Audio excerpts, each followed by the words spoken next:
Today I'm headed to Fukushima Prefecture in Japan, which is the only place in the entire world that survived a triple disaster.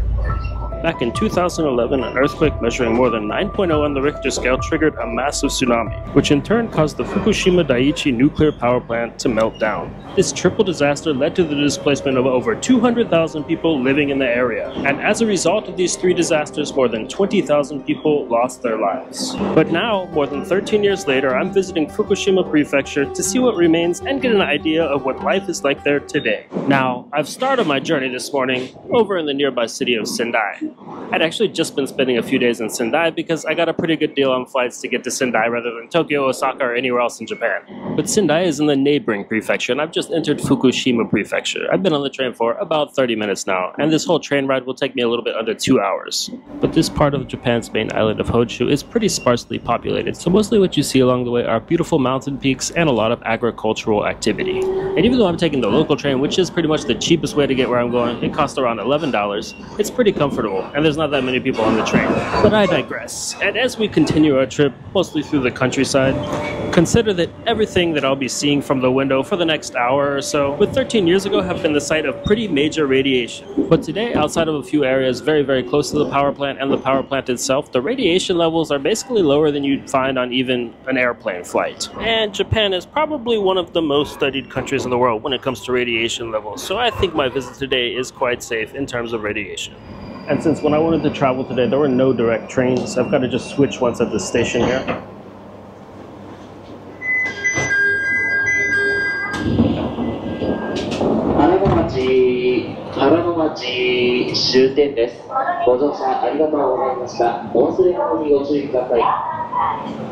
But I think it's just this train right here. And I kind of find that's usually the case in Japan when switching trains. It's pretty easy. And since I've got a few minutes and I wouldn't mind having a coffee, I'm going to see what they've got in this vending machine. And if you don't know, vending machines in Japan are really cool. They often have hot and cold drinks in the same machine. And it's not because I'm from Georgia or anything, but I think this Georgia coffee with milk in it will do the trick.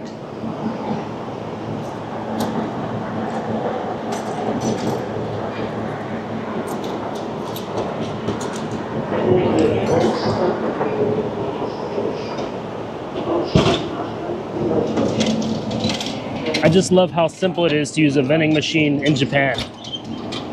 There's my coffee, there's my change. And it wasn't always like this since I started visiting Japan, but now you can often pay with, oh, this one actually doesn't take credit cards, just IC cards, but sometimes you can even pay with credit cards now. It used to just be cash. What convenience they have over here in Japan. You can switch a train, get a coffee, and it takes less than 5 minutes. That's a pretty good coffee, I have to say. The only thing I don't like is they automatically put sweetener in these coffees. There's no like non-sweet option often. It's still pretty tasty. And the train was supposed to leave at 2:08, left at 2:08. That's almost always the case in Japan. I mean, it's really just kind of crazy how high their standards are for train travel here in Japan. But I suppose that's a point for another video. This train ride is only 23 minutes, so I'll be over where I'm headed in just a minute. But as I'm getting closer to my station, I can see that it started to rain outside. Of course, I did check the weather before, and was aware that there's a typhoon, I guess about 500 kilometers away. But the prediction was, I think, 30% chance of rain the whole day.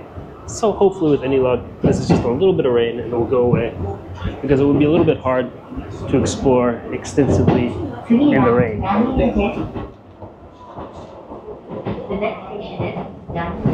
As we're pulling into the town of Namie, it seems like the rain has let up in this area. And my station is just one more stop after this. And here I am. I've made it to a rainless Futaba station.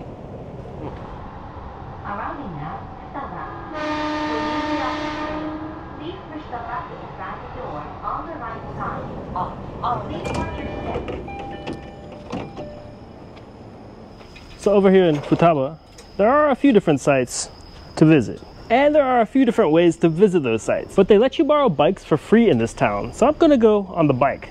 I actually haven't been on a bike and it's gotta be a few years now, but this looks like a very nice, simple city bike. And the thing is, it's really flat over here as well, so I think I'll be okay. Oh, the brakes sort of work. And there's really like nobody around in Futaba today.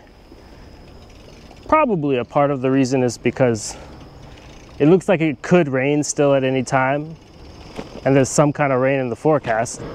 But I suppose this is also a pretty depressing place to visit for many. It depends how you look at it, I guess, but a lot of people had to leave this town and really still haven't been able to come back, from my understanding. But there are a few people around. There's some workers rebuilding stuff, and there seems to be some industry here as well. You can see this large building next to me appears abandoned. It's covered in kudzu right now, so I guess that hasn't been used since the earthquake. This is really a kind of eerie place to be. I mean, there's the occasional vehicle passing by on the street there, but basically the only noise you get is from chirping bugs. But that building is just one of many sites in this town, and for that reason I'm on this bike headed over towards the coast this way to take a look at an elementary school that was destroyed, I believe, first by the earthquake, but then furthermore by the follow-up tsunami. And everything else about Futaba aside, the city has some amazing views of the mountains. And I'm almost over to the coast. Now I'm just taking a bit of a northern detour because the road I was on didn't have any sidewalk and it was a tiny bit busy, so I thought I'd take one that's a little bit more chill just over here. But I am already imagining they probably have a pretty beautiful view of the sea as well. And as I continue to make my way out to the coast, I guess it's like a little bit less than a 10-minute bike ride in total, maybe, except I'm going a little slow, so it's probably more like 15. There's a lot of industrial stuff here actually, and between industrial sites there's some wetlands. It's really just, it's like a natural beauty over here. I mean, it really is. This is not really what I expected coming here. But then again, I've basically never been anywhere else in Japan on my now 4 trips to this country where it wasn't beautiful. So I guess I shouldn't be surprised. And this overcast weather here is actually making for a cooler day than you usually have in the middle of September in this part of Japan.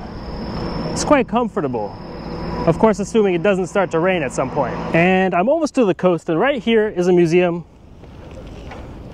that exhibits and goes over what happened here in 2011. Before I head onwards, I'm just gonna make a little bit of a stop at this convenience store to get some kind of snack or something. And if you're not familiar, Family Mart, it's like a 7-Eleven, but a different brand. And the convenience stores in Japan are generally pretty good. But it does look like somebody managed to buy all of the rice balls today, except for these kind, which I'm not a huge fan of, so I guess I'm gonna get something a little bit less healthy. Well, actually, I just caved in. I'm gonna eat one of these because nothing else looks that great at this convenience store to me today, but I'm picky. Card?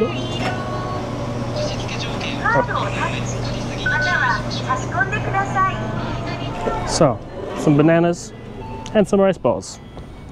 But I don't know if it's true that I'm actually not a huge fan of these kind. It's that I avoid eating them because the triangular shaped ones I know how to unwrap correctly, but this one on the other hand, of course there's directions that anybody could understand, because even if they're in Japanese, they're just images.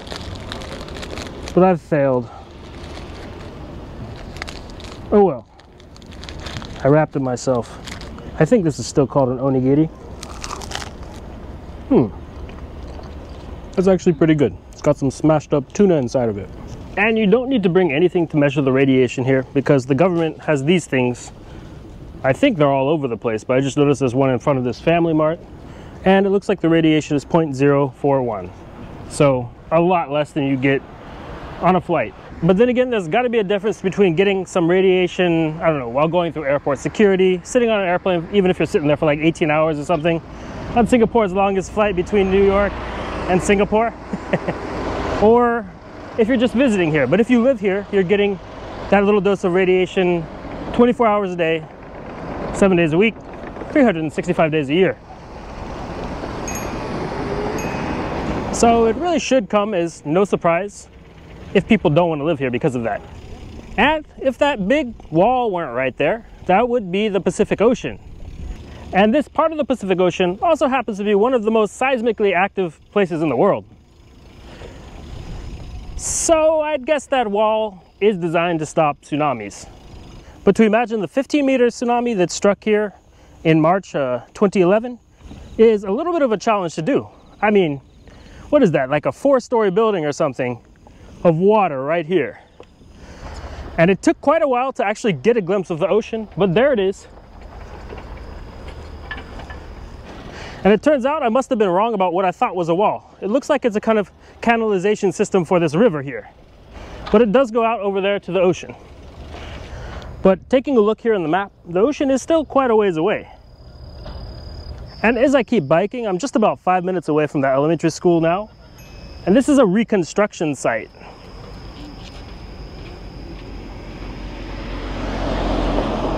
You can see there's a whole team of workers climbing up on that thing, contraption, not sure what to call it, and some construction facilities. And the elementary school should be down this road, but, well, I can't read what that says in Japanese, and I'm a little bit too much in a rush, too lazy to take out my phone and translate it, but it seems like we can't go this way. But in the end, it's easy enough to get there. You just can't go on that road. You have to go straight here and then take a right, and that's Ukedo right over there. And I'm nearly there, but as it turns out, there's a lot of deviations that had to be taken. So the school is now over there. If you remember, it was behind me before, that way. So I had to do kind of a big square. But this street, at least right now, is the street that you have to take if you're biking to Ukedo Elementary School. And this is a really beautiful place to bike, by the way. And the fact that they have these free bikes is just really nice. And there seem to be quite a few people visiting this site today. And I was extremely lucky, to be honest, because the second I got here, the woman had put out the closed sign, but she saw that I was here, she just let me in. So I've got 30 minutes to look around this school. So it's not just a school or a site of disaster, but also a museum now. And when you walk in, there's a video playing about what this area was like in the 1980s. Basically, it was a fisher people's village. But here you can really get an idea of just how big the tsunami that happened here in 2011 was. It was taller than this school, and it impacted this school in this section here. But let's cut straight to the happy part of the story. All of the students and the teachers survived the tsunami. The school, on the other hand, looks like this.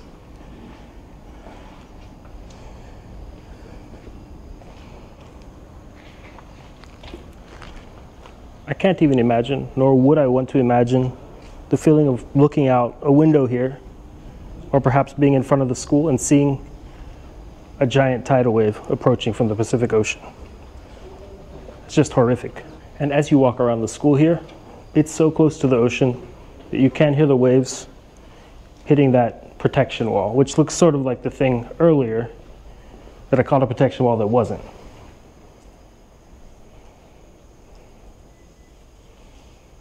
And it's truly amazing that everybody survived, just looking at the state of this school.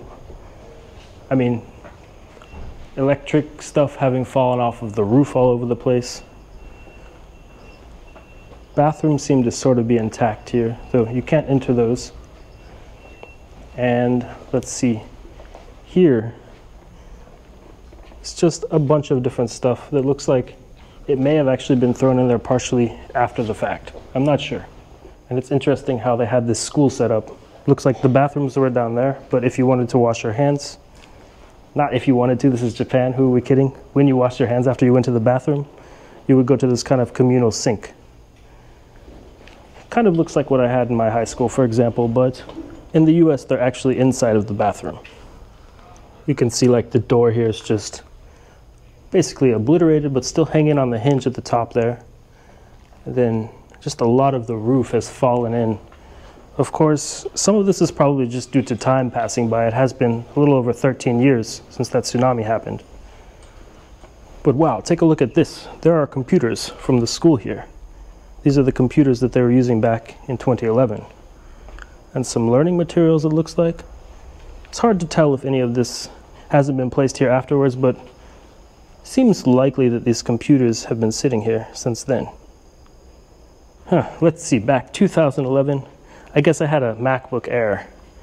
These are more Windows computers they had here. And of course everything's in Japanese, a language that I just don't know, not yet. But these seem to be learning materials and possibly, I don't know, could that be a teacher's teaching materials perhaps? Something like that. And just taking a look at this room from another angle. Wow. And the way they have this visit set up seems very logical actually. There are nets protecting you in the places where you're allowed to walk. But then over here, I don't know, maybe some stuff just falls off the roof every once in a while. But let's continue walking around here and see what else there is. And you can see the construction workers are just at work all around here rebuilding stuff, including right next to the school. If I had a little more time, I would translate all of these, but that looks like some kind of storage chest that fell down. You can see it's there. And more school rooms. I think that's a pretty large room and another pretty large room. And more sinks, so there must have been another bathroom area. And you can see this building was a two-story building. It's really interesting how they built this school too with the stairs outside. But the second floor, I'm assuming, is just not safe to visit because there's no open passageway to go upstairs. And the visit here to the school takes you outside in the second half, so you can see the other side of the school building, also with tons of school objects strewn around and just a different view really of the same kind of thing. You can see their hot water boiler was here for the bathroom sinks, I would assume. And all around the school, in the distance, beautiful nature, up close, construction, construction, construction. But over here is a much bigger room. This was the gymnasium. You can see the basketball hoops are still intact actually. Even the nets. I think, if my vision's not... Yeah, the nets are there. Wow, that's interesting that the nets would still be looking to be in pristine condition. And this seems to have been the entrance to the gymnasium, or arena area, I guess as they maybe call it in Japanese, I'm not sure. So I guess you might have had to actually go outside of the school to go to the gym. And you can see here a marker commemorating the tsunami of March 11th, 2011. But scratch what I said about the second floor. There is a way to go up.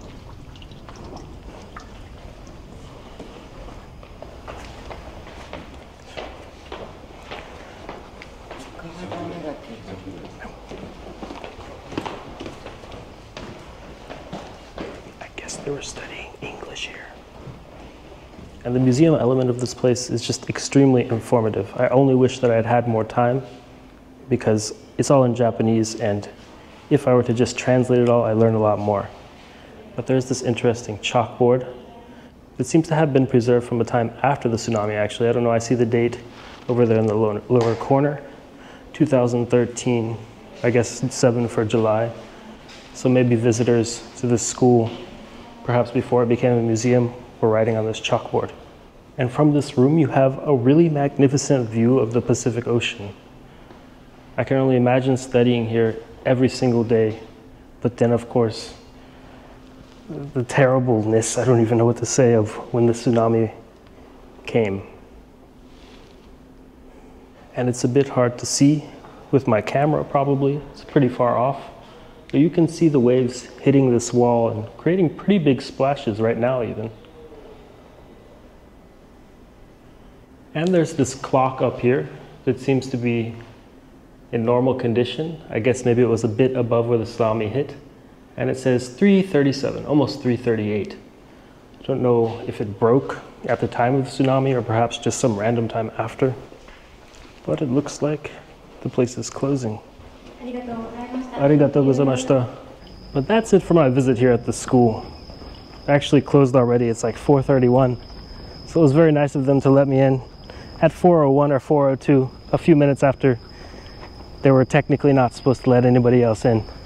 Very interesting place to visit, very sad, but the story of this place, being that everybody actually survived that tragedy, is inspiring. So, while the area I visited today does continue to suffer from issues such as depopulation and radiation, the story that shines in this part of Japan doesn't have to just be one of tragedy. In the Ukedo Museum floor guide it says, "We hope you'll be inspired and learn something that you can take back to your community." So I hope that by sharing my visit with you in this video, I've done just that. But my bike ride here to Ukedo did take much longer than anticipated, so I've just got one more quick stop at the ocean to make before it gets dark.